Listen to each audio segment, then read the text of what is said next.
So we've been covering the installments of the Ninja Turtles event in the comics, the Armageddon Game. For the past few months, we've been going down that massive checklist that they released at the start of the event. And in this video, we're going to go ahead and review the events that went down in the Armageddon Game, the Alliance number 2. As you can see here, it is next on that list here in this event that we have yet to cover. Now there's a lot to break down, so let's go ahead and waste no time and start off with Alliance number 2. It's an interesting story involving Casey Jones, the Punk Frogs, and even Karai. Some fascinating stuff going on here. Spoiler warning, we're going to dive into everything, but let's waste no time and dive right in.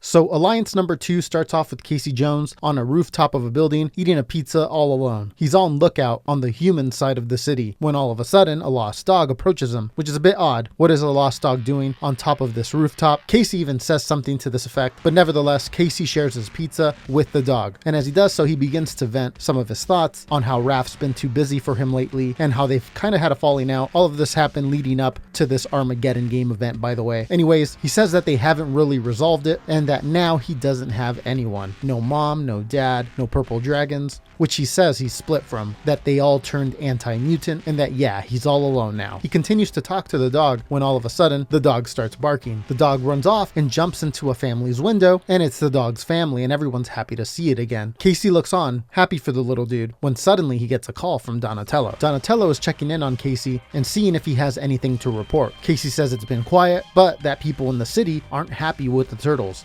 that they think that the turtles are responsible for what happened at the TCRI building, which we as readers all know was actually the turtle clones. Donatello says that in Mutant Town, things are all but quiet, that things are actually escalating. Casey offers to go help, but Donnie tells him best thing to do right now is to keep watch outside the walls of Mutant Town. You can see that Casey wants to keep talking with Donatello and asks how he and Raph and the others are doing, but Don tells Casey that he can't really talk and that they'll catch up later. They hang up and Casey looks sad, but then someone off frame says, "Ew, yuck." We see Casey look down into an alley and we see that the Punk Frogs are down there and they're eating old pizza out of the trash. Casey finds it strange that they're outside of Mutant Town, and so he begins to follow them. You hear them talking about the turtle situation at the TCRI building. Some of the frogs believe it was the turtles, but one of them, Genghis, thinks the turtles wouldn't do that. Another one speaks up as well and says something similar, but then the others start saying that the turtles just pretend to be nice to recruit more soldiers, but that the turtles are actually really bad. The group of frogs begin to argue when all of a sudden Casey Jones's phone goes off. The frogs yell, "Show yourself," and so Casey puts on his mask and jumps down into the alley. Casey tells them that they better go, that if not he's gonna beat them all up. A couple of the Punk Frogs say they don't want to fight and that they got nowhere to go, but Casey doesn't believe them and says he's not buying their sob story and to get lost. One of them tries to tell Casey that they're already lost, but then without warning, one of the bigger frogs, Rasputin, pulls out a bow and arrow and shoots it, narrowly missing Casey's head. This is when Casey goes crazy and he starts swinging. You see the frogs telling each other that he's become unhinged, just like the turtles that blew up the TCRI building, and they knock Casey Jones down. This is when Casey starts defending the turtles a little bit, and he says that they didn't do that, but the frogs don't believe him and surround Casey. Casey says enough and begins to strike back while telling the frogs that they don't know what they're talking about, that the turtles have done and are doing everything they can to make the city safer for mutants, and that they've been framed to make mutants turn on one another. And just as he says this, we hear a voice say, "Well, well, well," and we see that Casey and the Punk Frogs, while fighting each other, have become surrounded by the purple dragons. One of the purple dragons says, "Looks like our old so-called mutant sympathizer leader is out busting some mutant skull." Another one of the dragons says, "Once a dragon, always a dragon." Casey tells them to back off, that this doesn't concern them, but the dragons see it otherwise. This is when the Punk Frogs ask Casey, "Who are they?" And Casey says, "Just some leaderless losers." And this is when the new co-leaders, Mallow, Chun, and Link, announce themselves. And they say that they're no longer Huns or the Foot Clan's lackeys no more, and that they ain't Casey's anymore either, that he abandoned them. So to either keep beating up the mutants or to move out of the way. You see that the frogs begin to get worried as there's no way out. This is when Casey turns around to the frogs and says whatever beef that they have with him can wait, that the purple dragons aren't messing around, and that they'll kill the frogs, that they need to create a window to escape. And so Casey and the frogs leap forward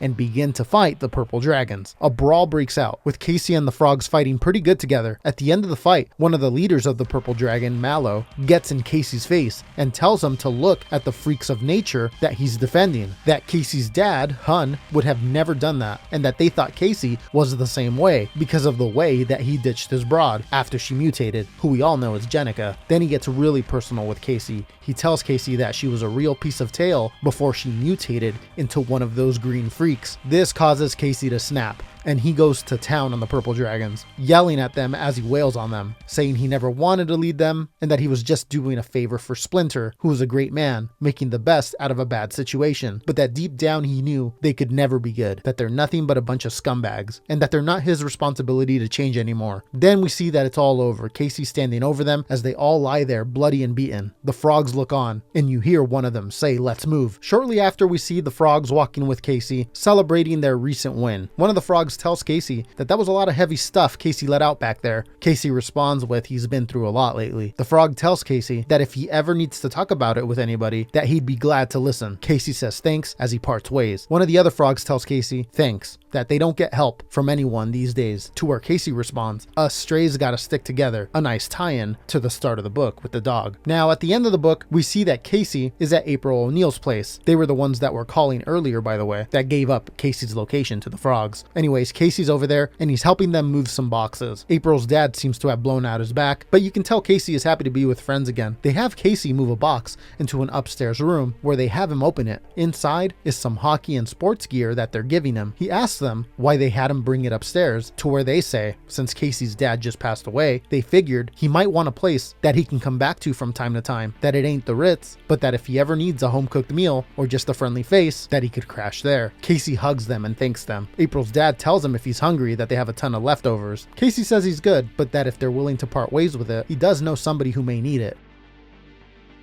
Later on, we see Casey dropping off the food to the punk frogs. They're super thankful, and Casey tells them that they'll see. The turtles are good, that they just have to clear their good names. The frogs are skeptical, but are willing to see what happens, and then Casey goes off. Jumping across rooftops, you can see him talking to himself, saying there's so much confusion in the city right now, that he just hopes for all their sakes it gets a little easier. Now, during the epilogue, it jumps us over to the following night, and we see that Casey is confronted by Karai. She says she's there to ask for help. Casey pretty much tells her it sounds like she wants him to join a gang or something, and that he's not doing that again, considering he just broke away from the purple dragons. She goes on and explains how there hasn't been balance in the Foot Clan for a long time, that yes, throughout their history they've been assassins, thieves, but also protectors of life and property, and that she's seeking to regain that balance. Casey's having a hard time believing her, until she humbly asks that all she will need from him would be to have him as an advisor, that his unique point of view of a lone vigilante to leader of the purple dragons is valuable, and that she comes to him alone out of respect. Casey is taken back by this, and then she does say to have him as an ally in battle would also be welcome, but that's not his true value. She asks again and says it would be an honor, and she sticks out her hand for him to shake it. Then you hear a voice in her head say, "You know what he wants to hear, say it." And then we hear her humbly say, "Please, Casey." Casey proceeds to shake her hand and says, "Well, if you can grow a little, I can try as well." And that's where the book ends. So yeah, that's Alliance number 2. What do you think? How do you think this team that Karai is building is going to affect the Armageddon game? Let me know down below in the comments. And we're just going to keep going down the list here for this Armageddon game event. As you can see there, issue 135 of the main run of the Teenage Mutant Ninja Turtles comic is next for us to cover. We're going to be going down this list here until the event concludes. You're not going to want to miss any of the breakdowns. This is one of the biggest turtle stories that's ever been told. Super exciting to see all the stuff that's going on. Now subscribe if you're new. Leave your thoughts down below in the comments section. Let me know what you thought of this installment. Remember to follow on all the socials. Links are down below in the description, and I will see you guys in a little bit with another video.